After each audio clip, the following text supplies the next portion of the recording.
Hello and welcome back to another reaction. In this occasion, My Hero Academia, episode 18 of the second season. We saw the finish or the climax, taking title from the last episode, of the battle between Hero Killer Stain and the three students, Ida, Todoroki, and Deku. It was full of action. Last episode was full of action, full of drama. All the mentality we saw deeper into the mentality of the hero killer. He doesn't leave gray areas. He just see the world black and white. And it's always going to be black and white. You cannot change. You will always be or a fake hero or a true hero. And that's the major problem I have with his logic, that the lack of empathy, the lack of understanding of the real world. Because yes, he went crazy. Thanks to what? I don't know, but he went crazy. And that is something very clearly well established in the last 3 or 4 episodes. Again, this is a spectacular battle in which Ida has to fight against himself, against his anger. Luckily for, well, us, he was able to overtake this overwhelming amount of hate, of anger, of desire of revenge, and changing to saving his friends. He recognized his mistakes. Of course, it hurt him a lot because, well, in his own words, thanks to him, his friends got hurt. But the others, I don't think they're going to be abandoning him anytime soon. Yeah, I love these little details of character growth, and especially because it comes from a character that you don't take too seriously. At least so far, Ida has been a comic relief, but we saw in these few episodes such a huge character development. Amazing. And I love that show. I love the show for that. That it can give you, it can surprise you with a lot of stuff. But yes, I spoke enough about this in the last episode. So yeah, let's just cut this and watch the next one, shall we? Oh. Everybody's hurt. Yes, you did.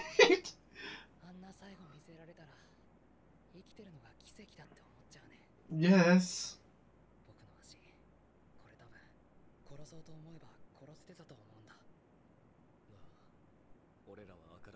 Yeah, those two, yes.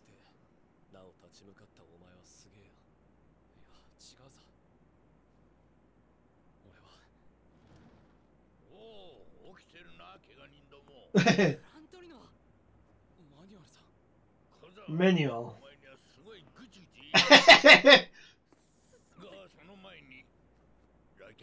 Who's the visitor? Wow, who's that huge guy? What? No.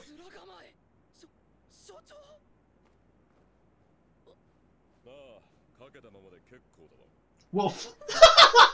Yes. Yes. Yeah, exactly. Why?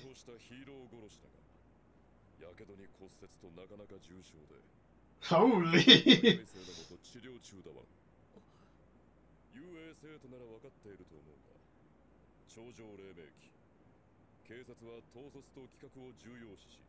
Oh.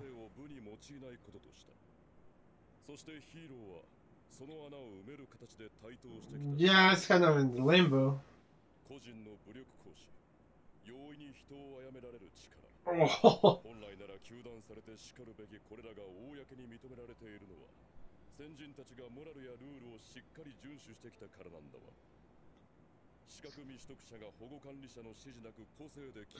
Oh. Oh, I see.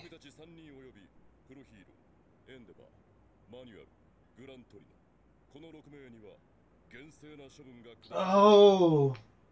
Are you serious? Yes. Yes.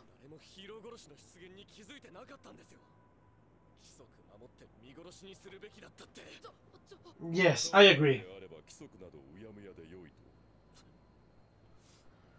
But there is, again, you're seeing the black and white, and I hate that.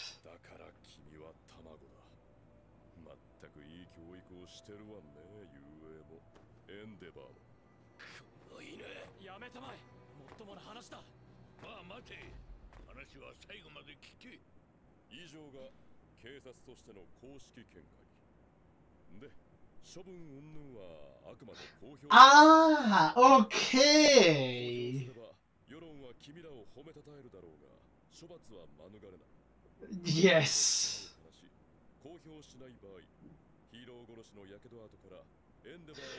Oh. Oh.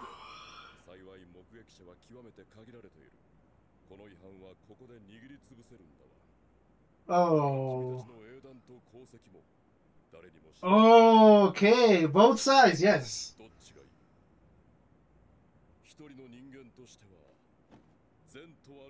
Oh, yeah, okay.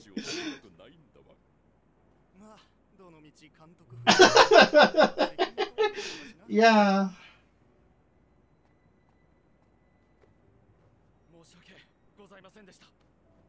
Oh.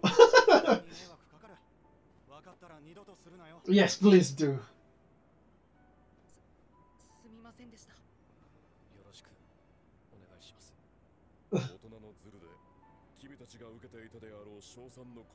Yes, exactly. Oh. Okay. Yeah. Oh, I like this episode. Yes. Oh, I see what is the problem here. Yes. He's so angry.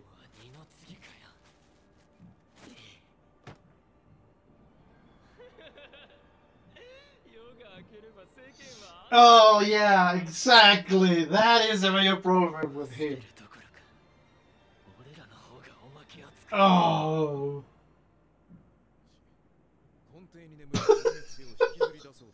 I'm sorry. I can't stop laughing at Bakugo. Oh, Taijins.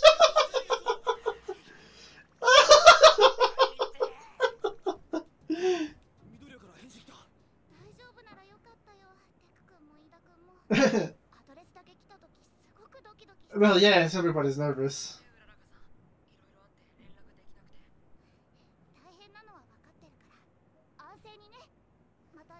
Yes, please do. Oh.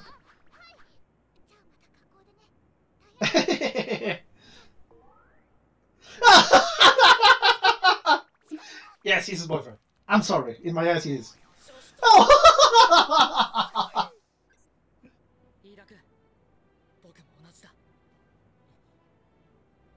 Oh.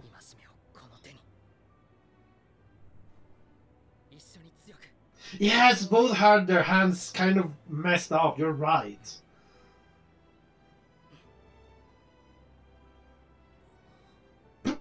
Face? Why? Are you serious?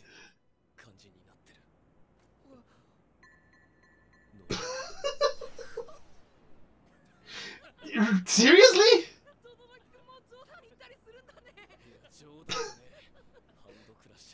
Hand crusher.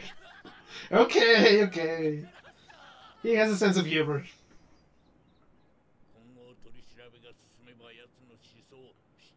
Oh, I see now.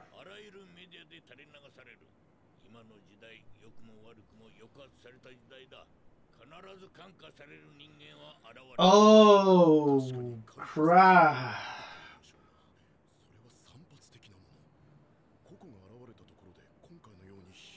Yeah, but... Oh, yes. Oh, it's completely... Oh, okay, I'm gonna say this in the commentary.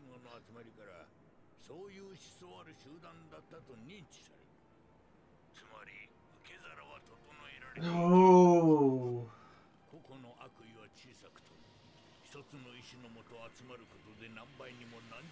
Yes.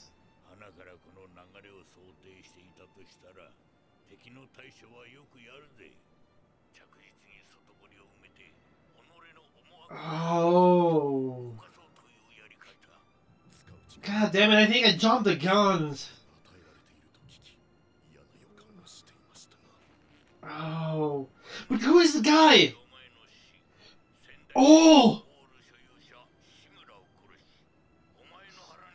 What? What? What?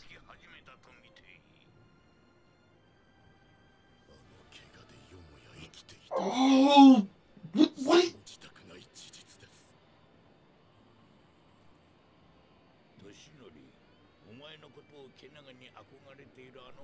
Okay, this is getting a lot more intense than I expected. We're gonna get more information!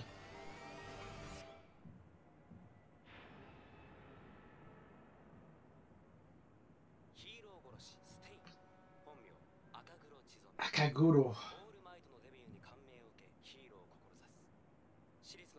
Okay.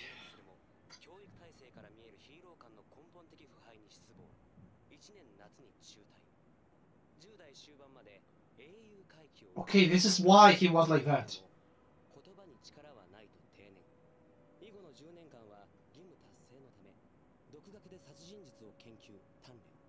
Oh man.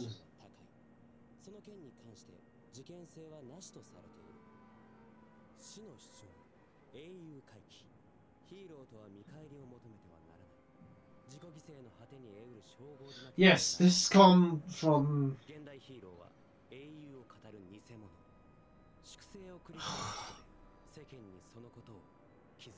Oh, that's why.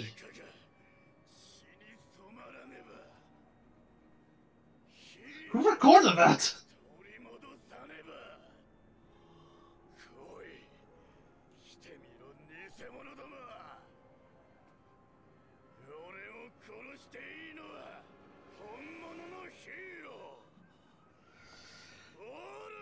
Just hearing the words again is giving me chills.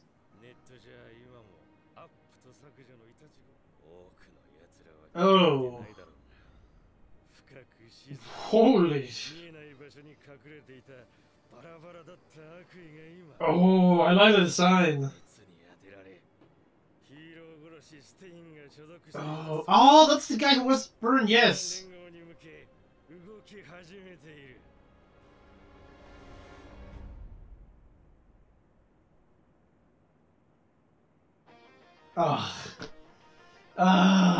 Again with the cliffhangers. Sometimes I hate the show for that.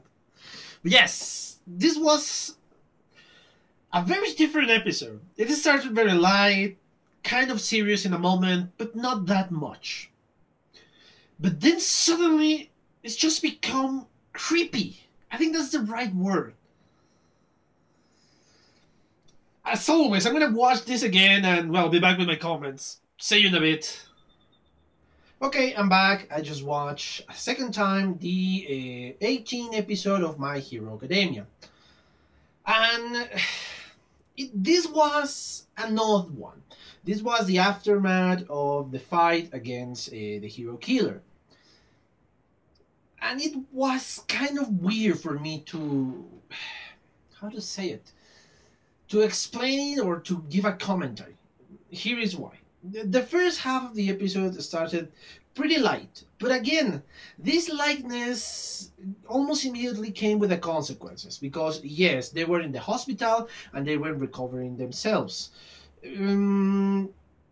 All of this has a very light ambience, because yes, everything that it was important, or the action or the drama, happened in the last episode, and they were just trying to calm down. They weren't able to rest so well, because yes, they said that they weren't able to sleep well.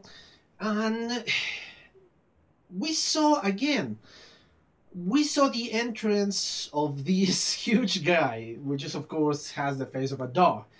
Last time we have a cat police. Now we have a dog police. And it's just not any police. He's the chief. So yes, a very important one. But again, an animalistic, an anthropomorphic animal. He came with bad news because yes, they will receive a certain amount of punishment because, well, according to the law, they aren't allowed to use their powers without a license and without a permit, of course, that the government give these people. Because yes, even if you want to be a hero, you have to be regulated. You cannot just go and use your quirk as you please. Why? Because you need to have control of the heroes. Because if you use your quirk without any registration, or if the government doesn't know exactly your quirk, it's going to be a lot more dangerous for the public. Because yes, you could have super strength, and even if you use it for good, or you're trying to use it for good, there is no problem for you to, well, just abuse said power. And of course, this has consequences in the society. They allow their heroes to exist because they need to exist. Because the supervillains, they don't care. They want to use their powers and they want just to attack. So you need somebody equally powerful because, yes, I don't think weapons are that useful in this world. At least not against every single villain.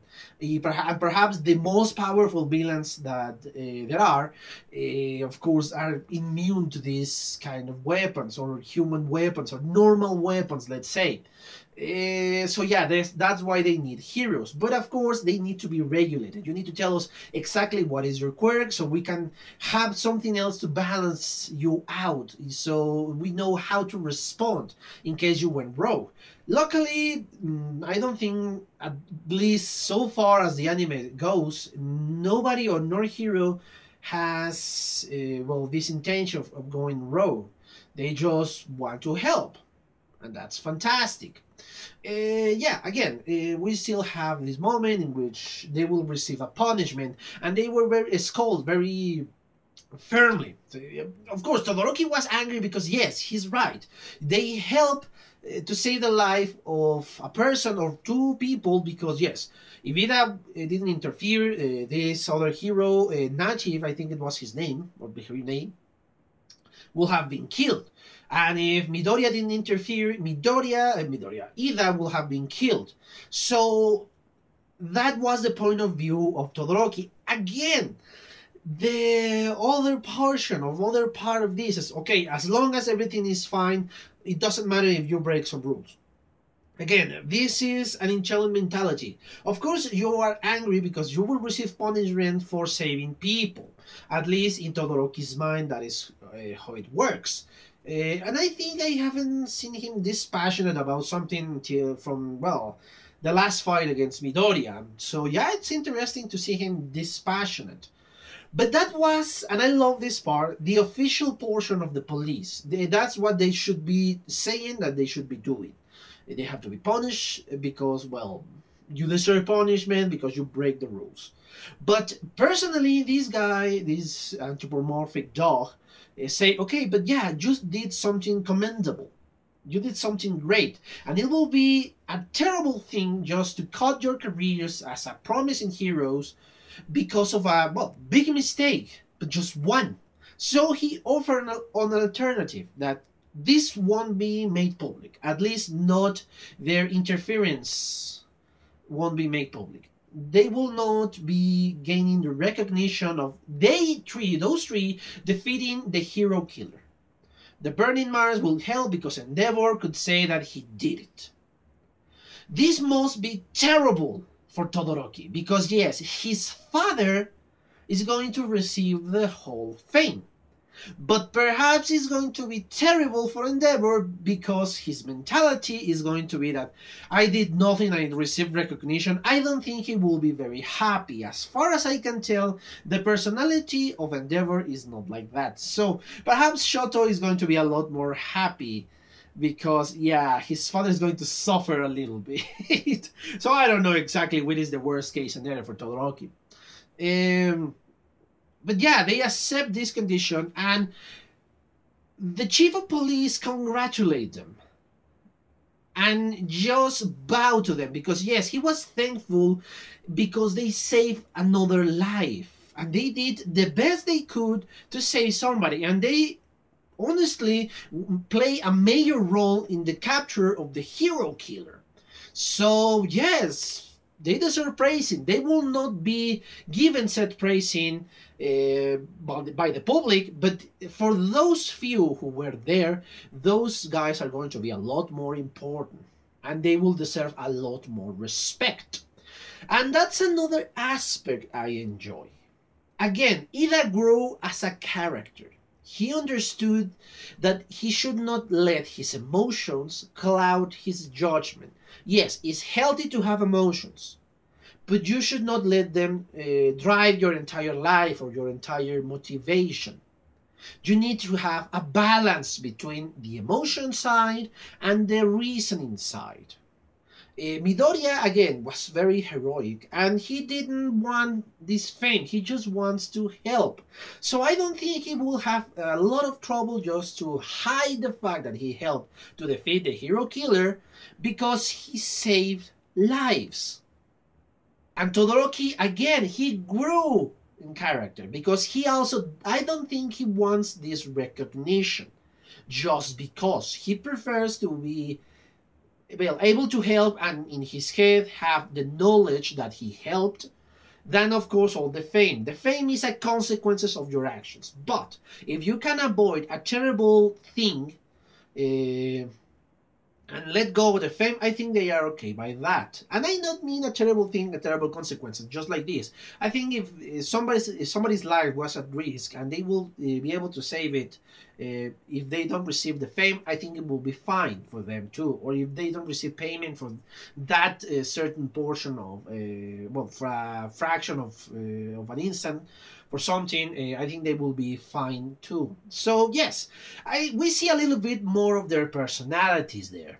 Again, it was a happy moment, a nice moment. Later we find out that, of course, Shigaraki was very angry. Why? Because his plan was to overshadow the hero killer with the attack of the Nomus. But this didn't work. This didn't work because the hero killer was the star in the news. The Nomus were just a secondary thing, and they thought that, of course, the League of Villains was working together with the hero killer and the Nomus. This wasn't the case, of course. We know better. They don't know that, but we know better. And he's angry again because he has the mentality of a child. That is not what he wanted. He wanted something else. He wanted that they just recognize the Nomus, recognize the League of Villains, and forget about the hero killer because he was angry at him. That's why he sent the Nomus. This was a very strange situation because I think the best outcome was, for the League of Villains, the attack of the hero killer and the attack of the Nomus. The combination of these two things were the best thing that could happen to the League of Villains. But in his mind, because that's not exactly what he wanted, it wasn't worth it. It wasn't valuable for him. And again, is this the mind of a child, of a petulant child? So yes, it is kind of interesting to see the mentality of the villains. One who has a very strict code of honor, in this case the hero killer, and the other one who just wants stuff to go his way. It doesn't matter what that way is or what the consequences of his vision is, but he always wants that way to go exactly as he wants. Those are villains. Both are villains. But we see different mentalities in these villains, which is something very interesting. Again, we are not having just one type of villain, this intelligent mastermind, and that's the only villain we see. Or this is stupid moron who just follow the mastermind. No, we have more variety in said villains. We have, well, I guess, again, the guy in the monitor, the guy who only saw his voice, That is the mastermind behind everything. He's the one who's controlling what is going on. We have Shigaraki, who is just a puppet, but again, a different type of villain. He's not stupid. I think Shigaraki is intelligent, but that intelligence is kind of weird because he has another mindset, the mindset of a child. And we have the hero killer, which is a villain which follows something, and he's going to stay in that path he chooses, which is not the correct one or not the virtuous one, but he will stay in said path. We saw 3 different type of villains so far. And of course, we saw several stupid villains as the Nomus. The Nomus are completely idiotic and they just follow orders. So we saw several villains here. We see different personalities in villains, not just in heroes, which we have a lot of personality there, but we also saw different types of people in the villains, which is something great. I love the fact of the variety in this show. And of course, another consequence of the attack of the hero killer was, and this is the creepy part, the other type of people that he attracted. We saw a conversation, of course, we saw a little bit of comedy before this. We saw, of course, different internships, the way they are dealing with their internships. We saw, again, Forearms, and Tetsutetsu, and Kirishima. We saw Bakugo's internship, which was hilarious. The way Bakugo looks. And the tight jeans. I love that part. We saw, of course, the disastrous internship for Yorosu. The only thing she has been done is commercial. Hell, she's going to appear on TV in a commercial for hair spray or some product for hair.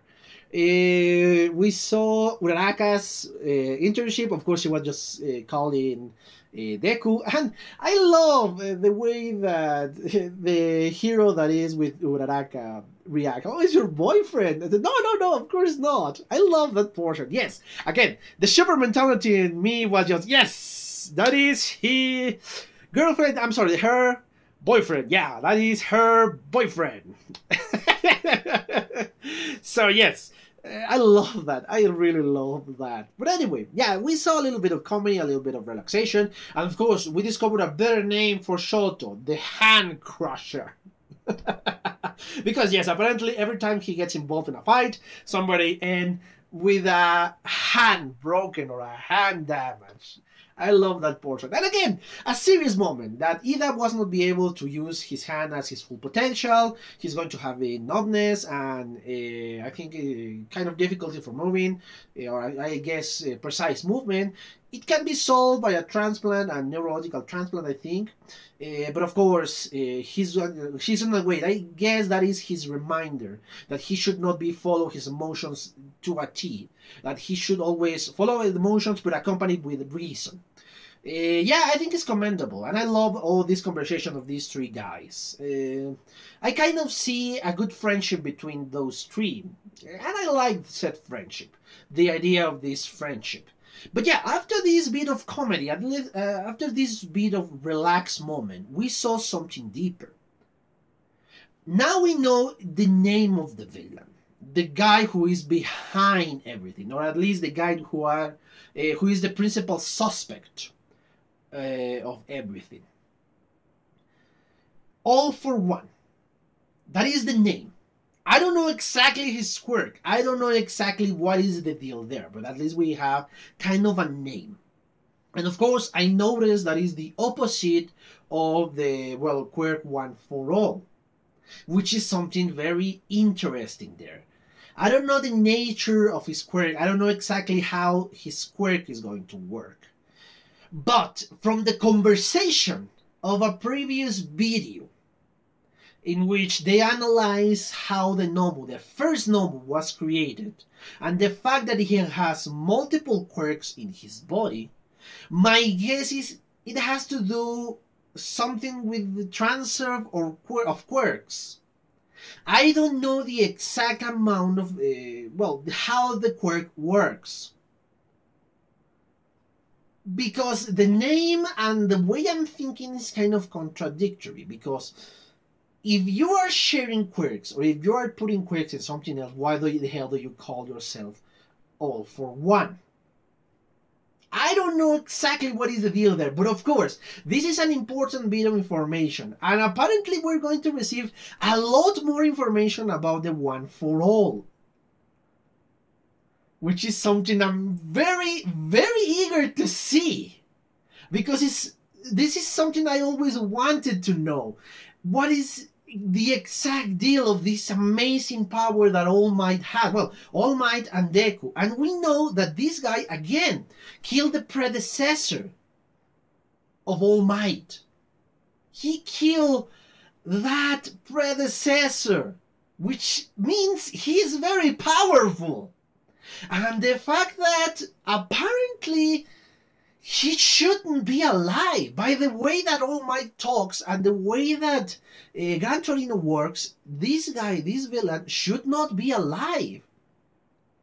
He recovered from a wound that I guess it was supposed to be mortal. So again, this guy is very, very, very powerful, extremely dangerous. And that is something that fascinates me. Because the amount of information in that period of, I don't know, 2 minutes was just so overwhelming. I have to check that portion several times. And again, in this portion, we are telling us the real danger of the hero killer. Since he is related to the League of Villains, now the people who lost hope, and I mean villains who lost hope, because All Might was just this shining light of goodness and justice. They couldn't work as they were able to do before All Might appeared. He's a game-changing. But thanks to these guys, the Hero Killer and the League of Villains, some of those villains are starting to gain hope. And yes, that is a very twisted way of calling it, because hope is such a nice word, such a pure word. But I haven't found a word to describe it better. They have hope that the things will go back when they were powerful, when they could go around and commit crimes. Because yes, there was a point in which the crime was so high, and I think I will draw the graphic of the crime from the first or second or third episode of the entire series. But with the appearance of All Might, well, not appearance, with the arrival of All Might was descending very, very rapidly and in a huge portion. But now they know that there are villains out there who are defying All Might, who are defying the hero society, so they can join. And as Gran Torino said, some of them are going to be little villains, small fries, pathetic villains who just are terrible at what they do.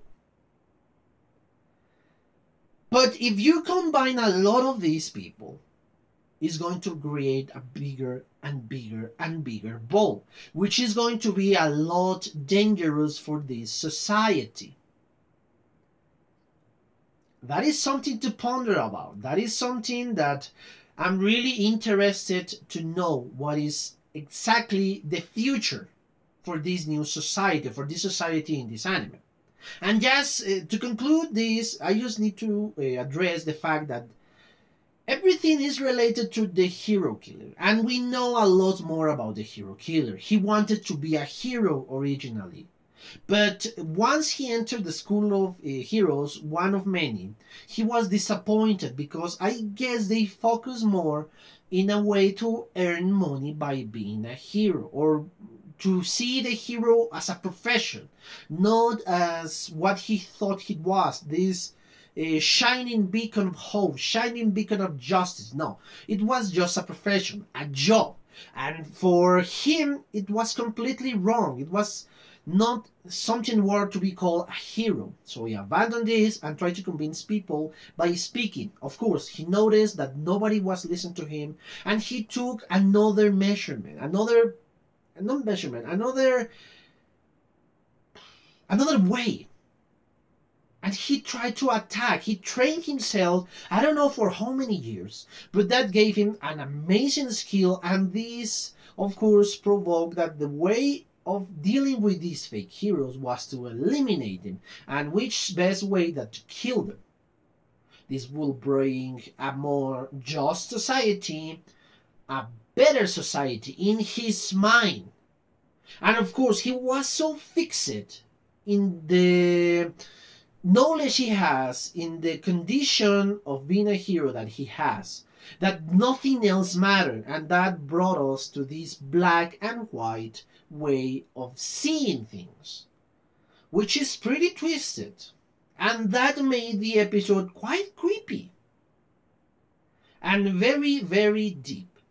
But again, I think I just talk a lot about this episode because that gave me a lot, and I mean a lot of information here. I cannot wait to see the amount of information that the episode in which they gave us the one for all backstory. Because I don't know for how long I'm going to be talking about that. I think I used to, oh yeah, 22 minutes about, speaking about this. I cannot wait for that episode. So yeah, I think that's it. I spoke enough about this episode. So yeah, the only I have to say is thank you guys for your views, for your likes, for your comments, for your subscriptions. And again, if you want to be a subscriber, please do. Just click in subscription below and in the bell so you can get notifications. And if you want to follow me on Twitter, please do. Again, the link is in the description below. You're gonna get information about my uploads, if I get late or if I can get something else. So yeah, that's what I'm going to do with that account, and perhaps a little bit of comedy back there. But yeah, that's it. Thank you guys for your attention, and well, see you in the next episode. Bye.